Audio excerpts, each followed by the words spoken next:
I do see municipalities going more towards an entrepreneurship model. Mm-hmm. Yeah. Because the change, we're in that change. Yeah. So I'm a millennial. I'm 33, and even in the grand scheme of things, I'm still considered not almost old in a sense because I've been in the workforce since I was 20, 22, 21 years old. Well, I started in city government. So I can remember at that time I'm being trained by a 55-year-old guy retiring, and he's walking me through the Department of Juvenile Services. He's telling me, young blood, you work here 30 years, you're going to get you a big old paycheck, man, you're going to be able to live good. I'm 22, and I'm thinking in my mind like, bro, I'm not even 30 yet, and you talking about working for 30 years. You got on your keys. You got on your keys. Everything you want on top of everything you need, just got it on your keys. Nobody could take this, built it from ground up, and nobody could break this. I'm making real moves, when I see it, I want it, I get it. Let's build an empire, baby, I know that you with it. Can't nobody stop this, they can only watch this. It's time to talk life balance, love and marriage, all the trending topics. No off days, come up the hard way, never no shortcuts, I took the long way. Gotta leave treasure for my kids' pleasure. Every loss been a lesson and an unexpected blessing. Plenty seeds showing up, small money growing up, accomplishing my goals, champagne bottle pouring up. Name on everything, I'm signing the dotted line. Money been working for me, I'm kicking back on recline. I own it just like the moment, everything I became. My hustle could take the blame, solidify my name. Gotta walk through the rain, gotta go through the pain. You gotta soak up the game, create your own lane. Switch gears, never change, level up and gain. You can have everything, long as you do one thing. You just gotta on your keys. You just got on your keys. What's up, you guys? We are so excited to bring you another episode of the On Your Keys podcast. I'm your host, Mink, the Investor Queen, and we have my co-host right here, Jay Goday, a.k.a. Mr. On Your Keys, y'all. What's good? You guys, we are so excited because we have a very special guest here today, none other than our mayor of Baton Rouge, East Baton Rouge Parish, Mayor Sharon Weston-Broome. And before we get into everything, I definitely want to highlight some of her accomplishments here today. So one of the things I want to highlight is she was the first African-American woman to be mayor in Louisiana. Dopeness. And not to mention, she was also a local reporter here for WBRZ. You like that, Jay, remember? Yeah, that's why she talks so good, y'all. And another thing, you guys, that I want to highlight is she was also the first woman to hold a leadership position of Speaker for Pro Temp in the House and President Pro Temp in the Senate. So another thing, you guys, we definitely wanted to talk about was impact because, you know, we always are talking about impact in terms of money, in terms of business, in terms of growth. And I definitely wanted to make sure that I highlighted some of those things also in terms of what the mayor has done here when it comes to infrastructure, when it comes to transportation, education. We all know how important education is. And also in terms of businesses, because y'all know, all our business people, you know, watch this podcast. That is so important. And when it comes to business, economic development is definitely one of those key things. And the mayor has put a lot of emphasis on making sure that we have that growth, those things that are setting our businesses up here locally for sustainable growth. So, definitely, I want to thank you again for taking your time out to come and talk to the On Your Keys Nation because just as our relationship, you know how important business is to us in the way that, you know, businesses are foundationally structured to make sure that they're successful. So, equity in business has been your baby since you first got in office, and it was even how we even first met, you know. So one of the things I want you to explain, articulate to the audience is why was equity in business one of the first things that you launched when you got elected? Well, first, just let me thank both of you all for inviting me to be on the podcast, On Your Keys. On Your Keys. On Your Keys. I like that. And later on, I have some other thoughts I'll tell you all about. But, and I'm so glad, I'm a big proponent of communications, and it has certainly evolved since I started my journey 100 years ago. But, I love podcasts. Okay. And if I had a preference, I love radio, over TV. Yeah. And so I thank you all for using this to elevate awareness around business and to stay connected with the business community here. Now, to answer your question, equity in business was a part of my platform. It was a pillar. It was so important for me when I ran for mayor in 2016, and then when I was fortunate enough, blessed enough to become the mayor. Because when I moved around the city, I heard from individuals, especially people of color, African Americans, how there seemed to exist a gap in terms of the ability to secure contracts with city parish government or other opportunities, even in the general city of Baton Rouge. Well, I know and I knew that I had an opportunity as the mayor to make some changes within city parish government so that we would not continue down the path of having a gap where African Americans could not access opportunities in city parish government. So we launched our Equity in Business seminars, and you all were on one of our seminar stages in terms of sharing your involvement as real estate Contract entrepreneurs, yeah. contractors, developers, and all that, just to help people understand that there is a path that they could take. And so we have enlarged that. While we have not had per se the equity in business seminars that we started off with, we certainly have enlarged our territory in terms of making sure that our citizens, communities of color, business people understand that there are opportunities within city parish government, and certainly we are encouraging. So we've gone beyond the equity in business seminars to leading by example in city parish government, and also encouraging a theme of equity and inclusion throughout city parish. Yeah. Wow. That's amazing. And and I think you said it, but just for those that you have so many businesses out there, they may not have done business with the government, with the city or their local city government. Just tell them exactly what equity in business is. Yeah, sometimes there's a question about equality versus equity, right? Yeah. And so I have been very intentional about making that distinction. Both are great terms, right? But when we talk about equity in business, equity recognizes that each person has a different circumstance and allocates the exact resources and opportunities needed to reach an equal outcome. So that's our goal when we talk about equity. And when we talk about equity in business through the lens of, let's just say, city parish government or municipal government, it means that we're providing the resources and opportunities to socially and economically disadvantaged businesses to aid them in overcoming the obstacles that they may encounter if trying to get and do business with city parish government. Okay. And some of those things would be providing resources aligned to like bonding and Correct. things like that. Yeah. Absolutely. Capacity, working capital, things of that Absolutely. nature. Okay. Yeah. Good deal. So, fast forward, 2021. You got sworn in 2017. How we doing?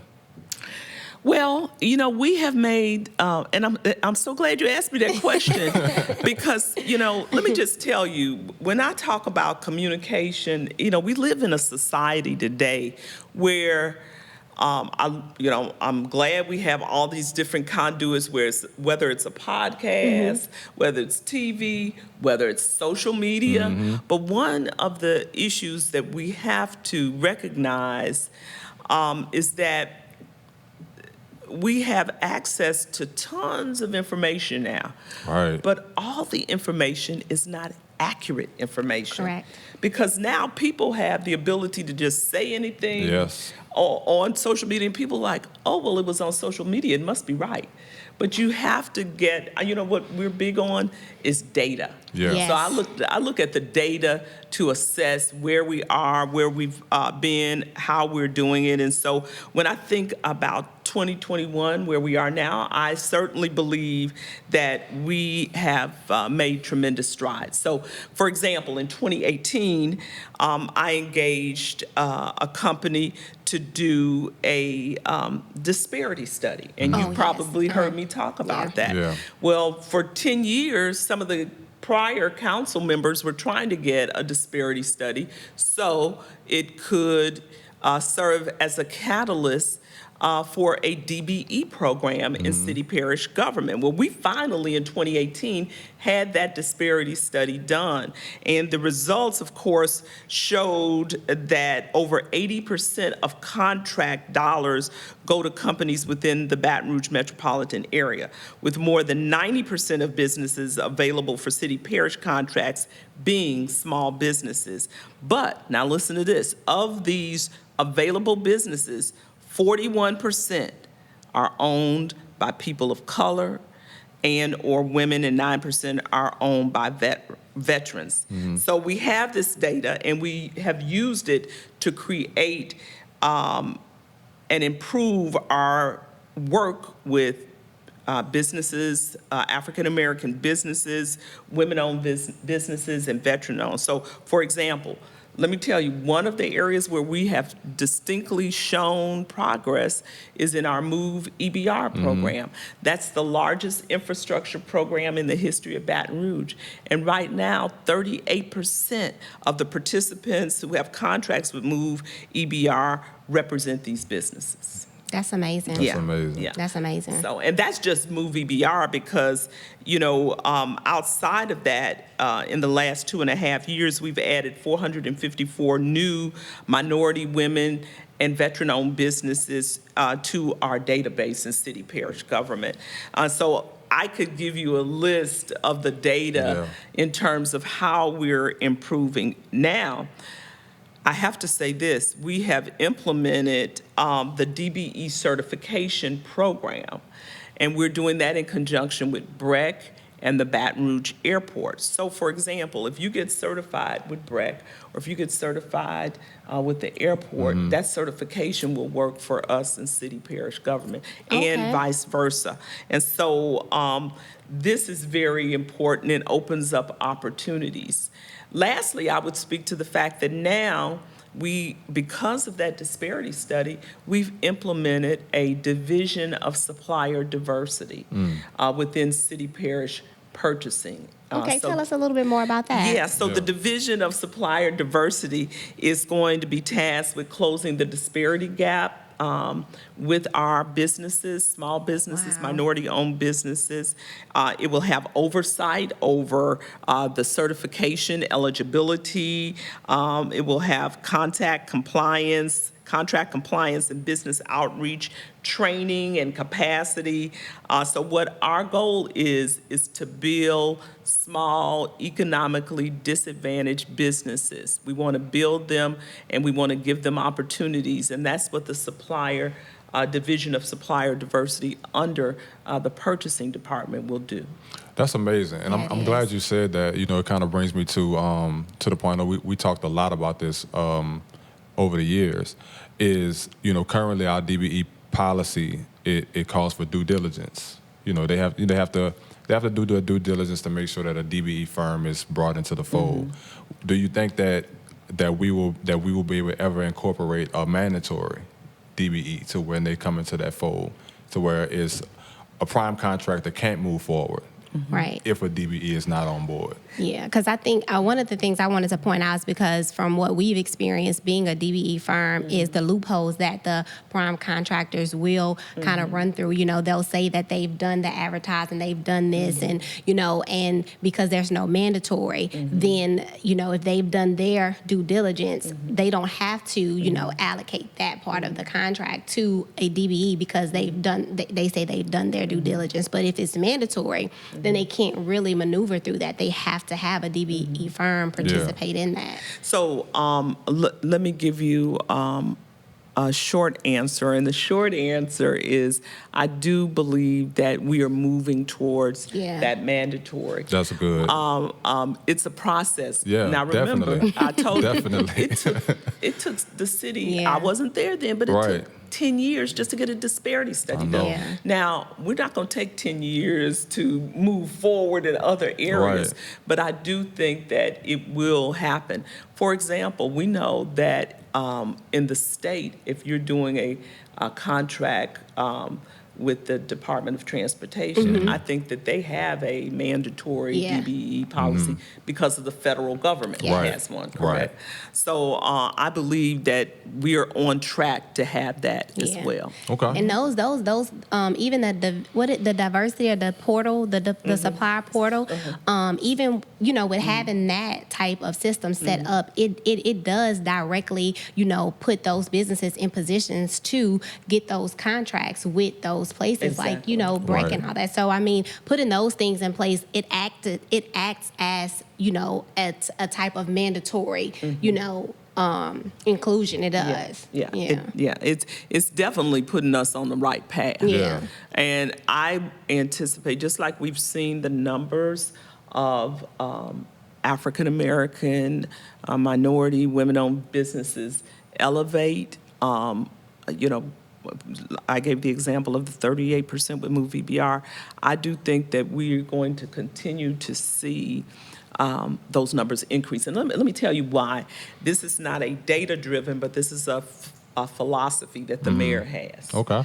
My philosophy is about one of my pillars as the mayor of this city and parish is equity and inclusion on all levels. And that's been consistent, y'all. Yeah. I can say that. That's Yeah. been, like I said, we go back to 2017, and that was the we're young business owners. You know, I remember never forgetting we got the email, and we like, what is this? Yeah. I know. That was amazing. And yeah. you know, but throughout her term, that phrase has been consistent across the board. And the work behind it. Yes, I just want to stamp yeah. that part. But go ahead. Thank you. And so, you know, it's like anything else. What I'm hearing now, so I've been in office 5 years. I started saying that in 2017. Well, now, let me tell you, if you work in city parish government, if you're a department leader in city parish government, you have that in your heart. Yeah. Because you know why? The mayor preaches it day in and day out, so it's there. Right. But guess what else is happening? I'm seeing more conversations about equity and inclusion, more initiatives that are taking place in other areas of influence for the business community throughout the city. For example, and you probably know this, that the chamber just hired someone, I believe, over diversity or some. So, oh, really? Yeah, that's shout out to Daryl. Yeah. Yeah, my boy. Hey, look, been talking to Daryl almost every week. So you see what I'm saying? To me, all of that is part of the progress that I see taking place in our community as it relates to understanding the need to build an equitable community that really is a win-win for everybody. Yeah. Yeah, because it takes a village. You know, it's like raising a kid. Like it's going to take more than just one department head, one initiative. Is really everybody that actually seeing that focal point, that vision, and putting certing things in place to make sure that we achieve that over time. So we coming out of, well, I can't even say we coming out of. No, we're not, because there's a Megatron or something. So yeah, I don't know. COVID-19, Yeah, we're not coming out. the pandemic. during this time, we've seen a tremendous spike in entrepreneurship because people have had an epiphany. People have realized that, through a work-life balance, life matters more. So those people that were working jobs that they didn't necessarily like, that they was just doing it because, I'm trying to feed the family, they realized when that was taken away and they still had to figure it out, they was like, oh, I can figure it out at home. Yeah. So, which may be more comfortable. So with that being said, with that spike, how do you envision this impacting the culture here in Baton Rouge? Yeah, I have already seen it impact the culture. First of all, as you said, we're still navigating the pandemic. Right. But the pandemic initiated a lot of self-reflection. Yes, that's a good who word. am I? Yes. Where am I going? Yes. What's and Yeah. it also showed us our vulnerabilities, Yes. right, as humans. And so I believe, though, it also stirred, to your point, a level of creativity and innovation and thinking out the box. Just like you said, okay, you might lose your job, but so I'm off, I'm laid off, I'm furloughed or something. So how do I figure this out? And many people figured it out in a way that was more complementary and conducive to their own personal vision. Yeah. So to answer your question, I do believe, and I don't have the specific data in front of me, but I believe that there has been an increase in entrepreneurship and, that's taken place across the U.S. And I believe here in Baton Rouge, too, where people have started their own businesses. And I love entrepreneurs. Yeah. I have such admiration for them, because you know what? It takes courage to be an entrepreneur. Yeah. It takes faith. It takes courage, because you have to generate your own paycheck. Yep. Right. You're relying on you to Yeah. generate the paycheck. Yeah. Now, it's one thing when you get a sheet at the beginning of the year and they say, well, you're going to get paid this day, this day, this day, this day. Right. But it's a different situation when you have might to get paid this day and you might not get paid two months Right. after. 90 days afterwards.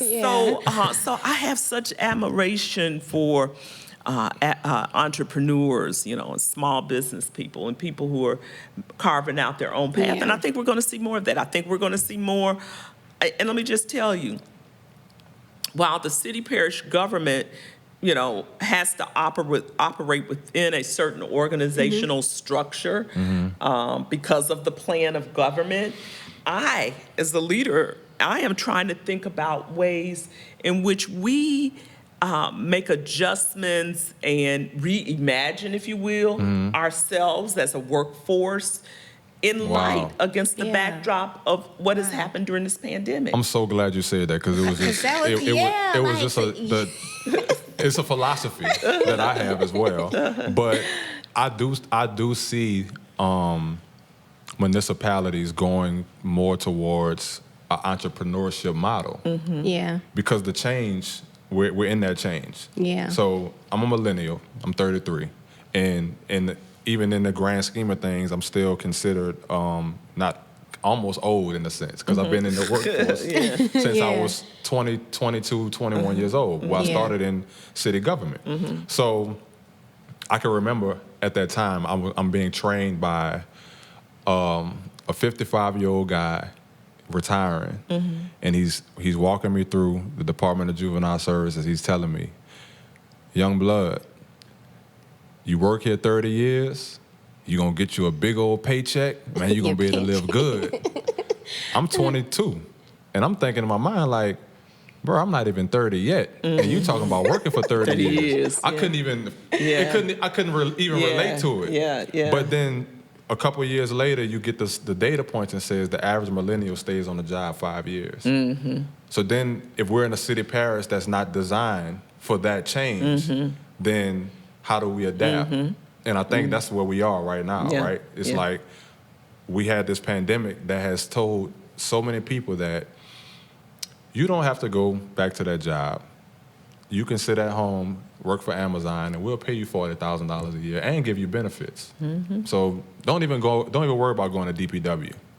Yeah. Don't worry about going to the police force. Yeah. Don't worry about going to DOTD. Don't Yeah. worry about going to none of those places, because you could be over here with your family, with your Yes. kid. Don't even have to bring them to daycare. You don't even have to pay for daycare. And Yeah. sit right here with your headset on and your laptop and make $15, $17 an hour. And if you don't have those other expenses, that changes your budget. Right. It does, you know. So then, in reality, it's what's more feasible. Exactly. So I do see that. That's the philosophy or theory that I have, is that, you know, municipalities are going to shift into a more entrepreneurship model, and I would love to talk to you more about that later on, because I got some ideas. Because I would like that to we know could how would that happen though? Yes. You know. Let me give you some. Yeah. Let me give you some thoughts that I have. And the truth is, if we're going to be competitive in this new era, ERA, we've got to think differently as a city parish government. Yes. So, for example, I had a conversation, probably my second in recent months, with some of my folks in HR and finance.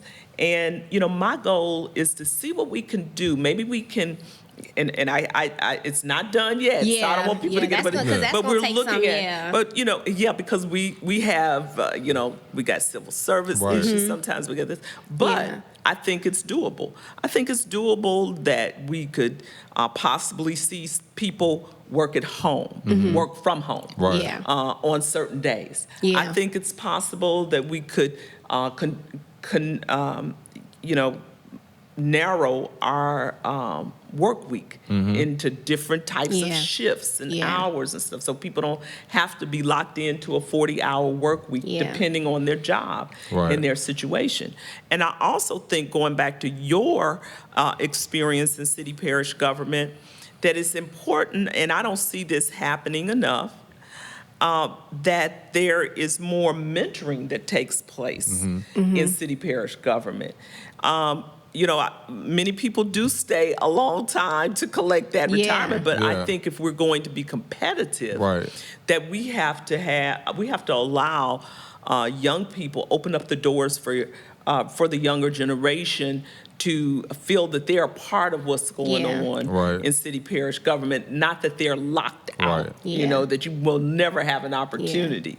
So those are some of the ideas that I have that I think coincide with this new era that we're in as a result of the pandemic, and how people's outlook on work these days. That's it. And it's about, it's really identifying your, so we talk about this in business a lot, and when I think about city government, I think about it in the same way.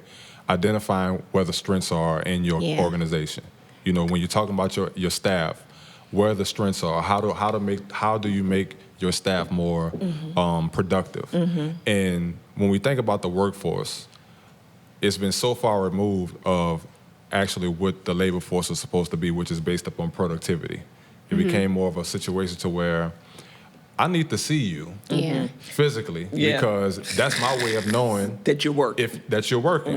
If I can't see you, then I don't know what you're doing. But in reality, the results is the real litmus test of of how you're working. If I give you a task, if that task is a 40-hour worth of work, if you complete that task in 20 hours, God bless you. Thank you. You earned 20 hours. That's all, because that's all that matters to me, is that you completed the task.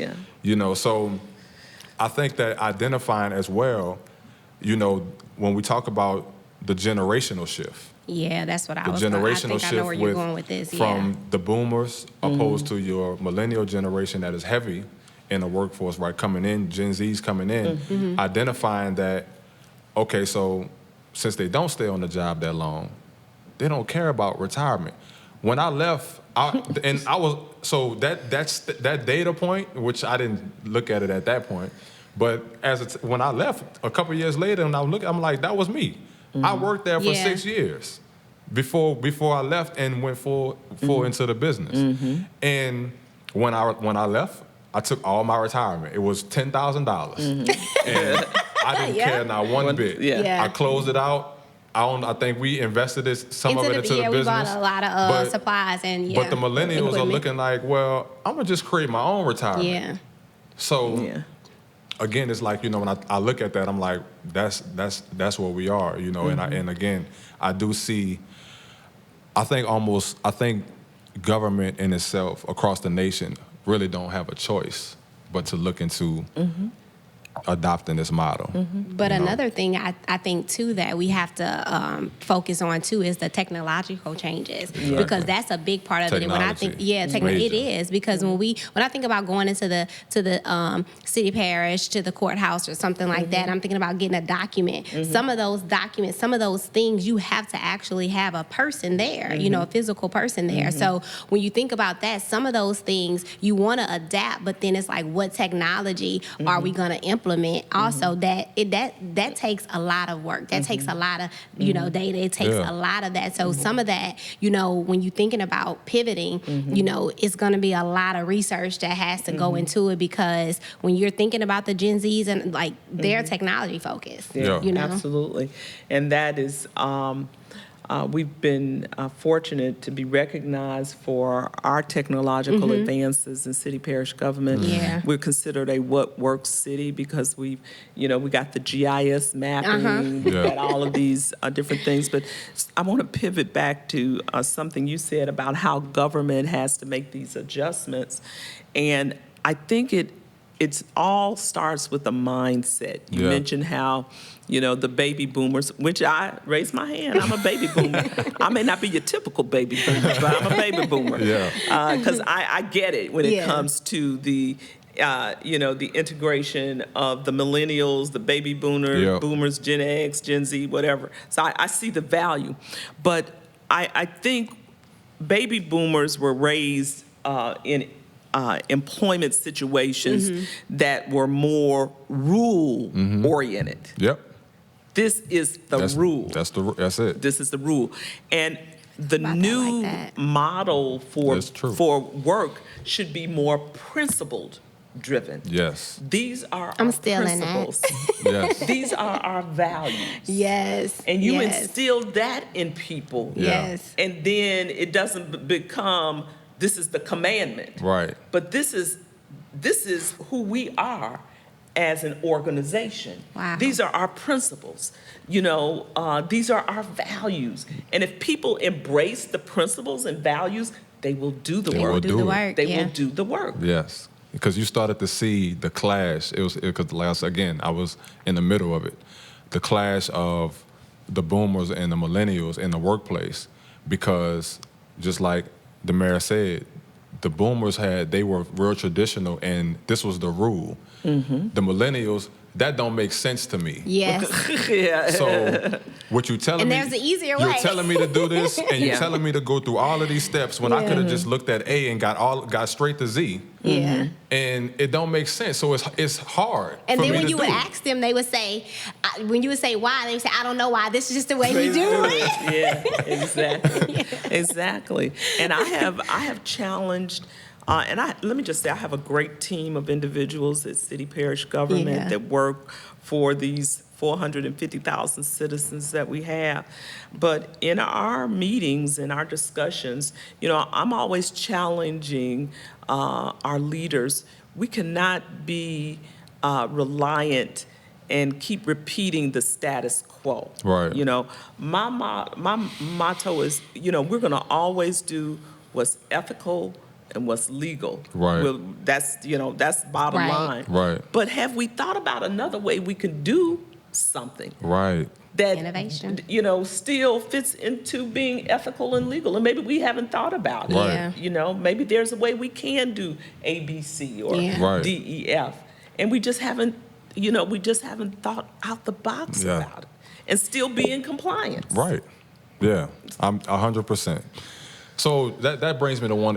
With this question is, as mayor, you're faced with so many different things and where to put the focus to build investment in the community. How important do you feel that it is to build that ecosystem to make businesses successful to grow as a priority? I think it's very important to build the ecosystem, the economic ecosystem. I think it certainly stabilizes us as a community. It attracts other people to our community. When we have that in place, it has to be a priority. So when we talk, when I talk about early on and when I became mayor, I received a little criticism, and I still get some criticism over some things. But if you're not ready to be criticized, as you're not ready to be a leader. Right. That happens when you're doing something significant. Yeah. Yeah. So sometimes people would say, well, all she cares about are black people, or all she cares about is North Baton Rouge, or all she cares. I love all people. Right. I am the mayor of everybody in the city. Yeah. But I cannot turn. But you can't ignore where help is needed. Yeah. So- Exactly. I can't turn a blind eye to those things. And what I'm trying to get everyone else to see, it's not about just being concerned about the black community or North Baton Rouge. It's about that has a lot to do with our entire community. Yep. And I always say, it you've heard me does. say it a gazillion times, you can't have part of your community failing and part of your community succeeding and think everything is okay. You Right. got to help the failing part of the community. You got to uplift that part. You got to elevate that to a or to a B or A. That has to be the goal.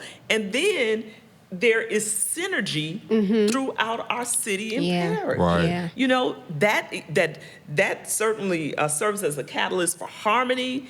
It serves as a catalyst for safety. Oh, that's all what I of was those thinking, things. yeah. So Yeah. that is why. Yes, building an ecosystem that certainly promotes equity and inclusion will always be a priority as we work to attain that. Yeah. And I will give a lot of folks credit. I think people understand it. I would tell you, one of the most recent, a recent compliment that I received that really fed my soul and affirmed me as a leader. And I almost felt like it was a divine appointment that God was, saying, I told you you're on the right track. A lady came to me, a senior white female, and I'm just saying that to put it in context. Right. And we were passing each other at an event. And she said to me, she told me who she was, identified herself. And then she said to me, I think you're doing a good job. And she said, what I recognize beyond anything else is that you have vision. She said, it's not always about achieving everything, but you Right. have to have a vision, and Right. you have vision. Yeah. And we see that you have vision. Right. And that really, warmed my heart, made me feel good, because you, as a leader, yes, you're gonna have your challenges, you're gonna have some successes, but you gotta have a vision. What is it that I see for Baton Rouge? Right. Yeah. People might say, oh, here she goes again. I see peace for Baton Rouge. I see prosperity. Not just for one side of Baton Rouge, but for all of Baton Rouge. I see, that's my vision.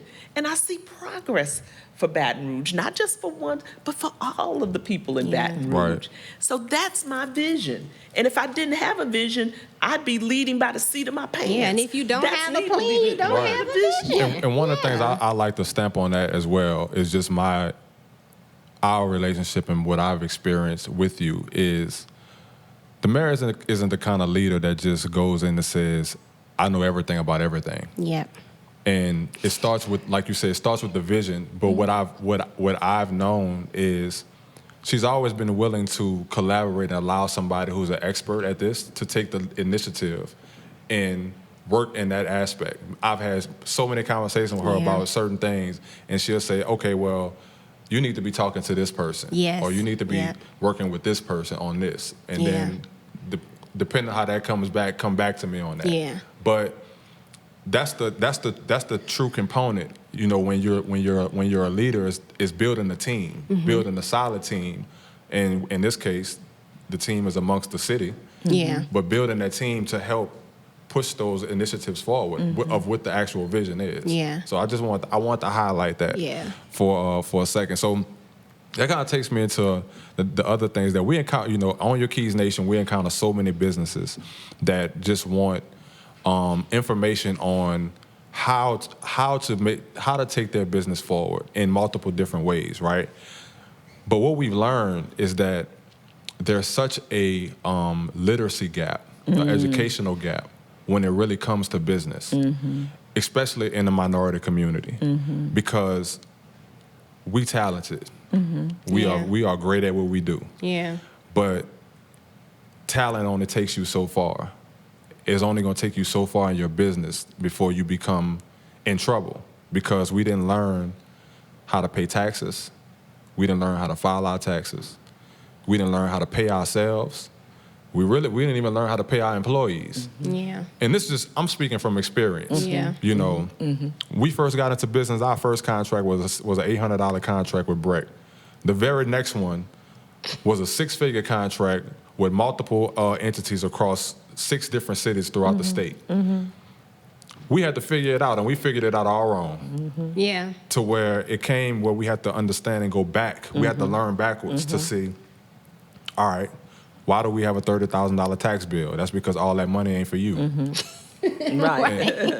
And we had to learn the hard way. But even till now, when we're talking to businesses and they want to get bonded, they want to get funding, and they got to go and look at they're making astronomical amounts of money, but on paper they're broke because they haven't learned the foundational pieces. So my question is, as we talk about the direction that the city is moving into, how important do you think that it is to develop some technical aspects for businesses to be able to learn those foundational pieces before they even start making money in business, how to actually set their business up? I think that's vitally important. It's critical. It's fundamental. And I think there are a lot of different avenues where that can take place. One is through people like yourselves who have that experience, you know, with through your outlet here, and by people knowing you, where you all can serve as mentors, if you will, to other folks who are trying. Secondly, when I think about city parish government, those are some of the expectations I have with our division of supplier and diversity, is that they will help people understand, look, these are some business fundamentals 101 that you have to do before you can get to this place.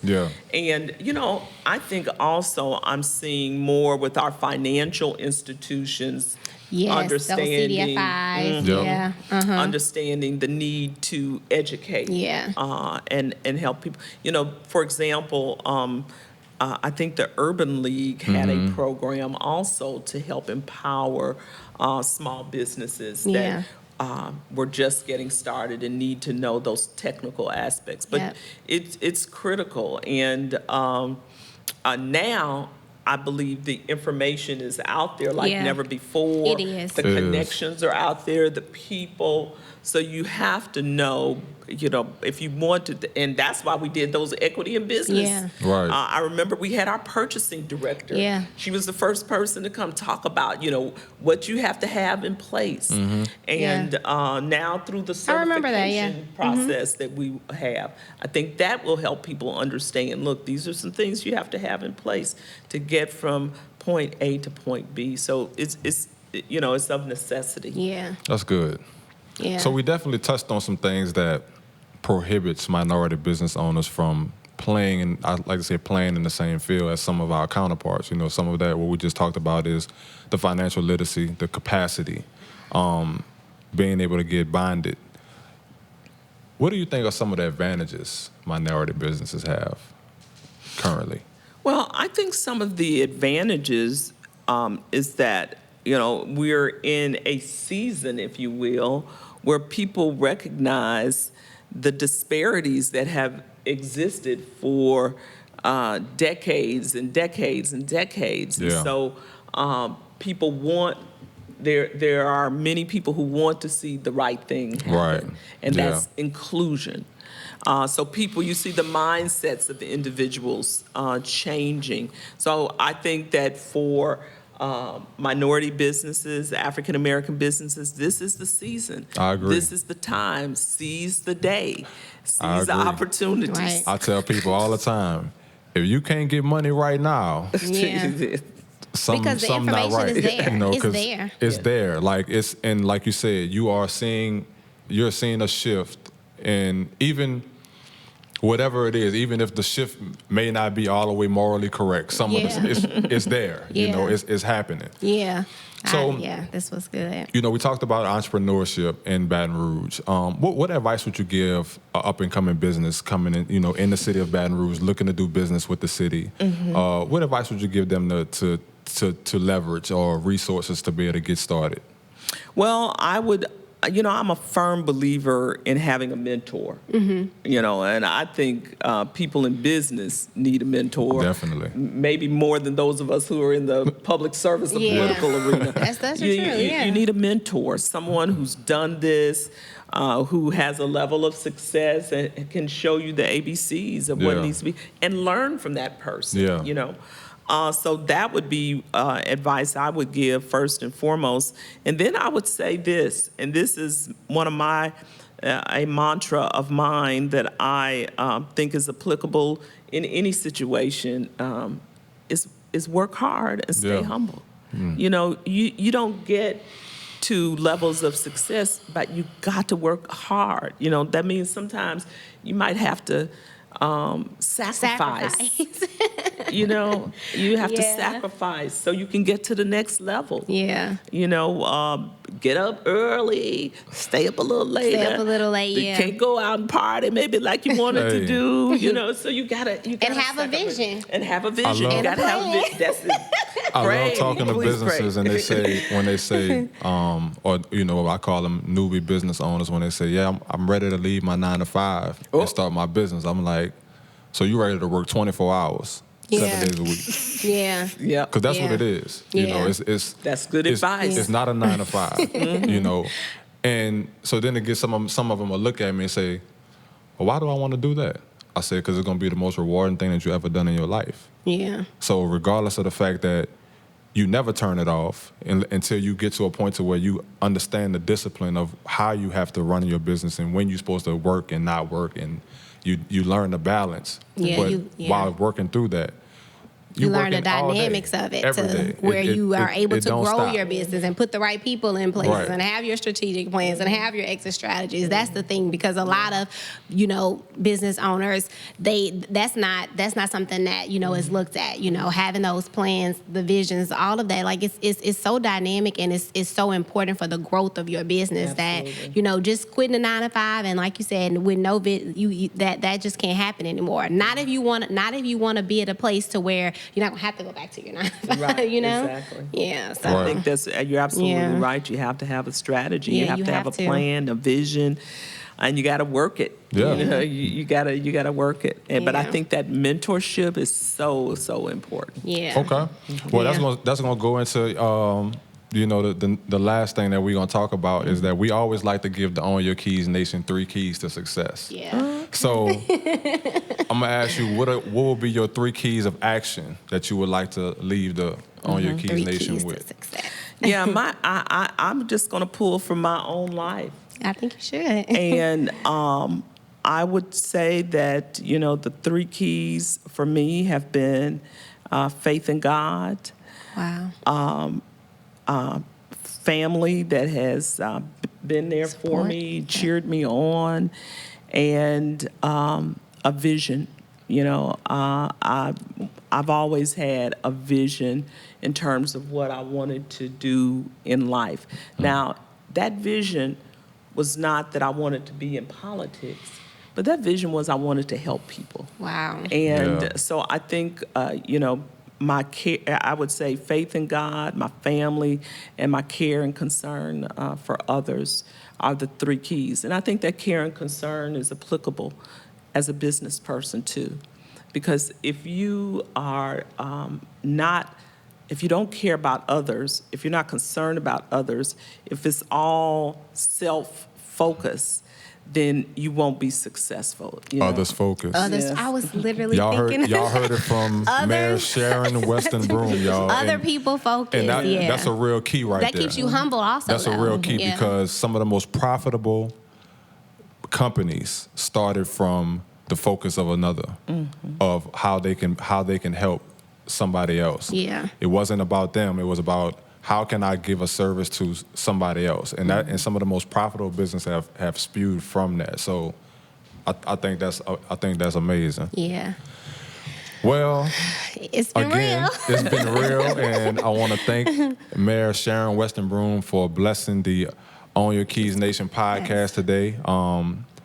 Every Thursday, we right here, y'all. Soon we will be doing a live segment on YouTube that y'all will be able to tune in live. Yeah. So just stay tuned for that. Yeah. And if y'all have any questions, feedback, anything like that, please let us know. You know, we definitely want to continue to grow. You know, if y'all have any guests that y'all may think that would be dope to come on, you know, just to help you guys out, help the community out, just let us know. But we are definitely thankful. We are so thankful for this. This really has helped a lot for even the understanding of the and any dynamics information in, that you guys city. feel is key that you want to learn more about, topics that you want to hear about. Like DM us, y'all can follow us on Instagram at On Your Keys, and DM us. We answer. You know, we read the comments. We love the feedback, and we here to bless the culture. So Yes. we thank y'all, and let's get it. Thank you, Mayor. Thank you for having me. Have me back again in 2022. We'll do. Most definitely. Of course. Game. You can have everything long as you do one thing. You just got on your keys. You just got on your keys.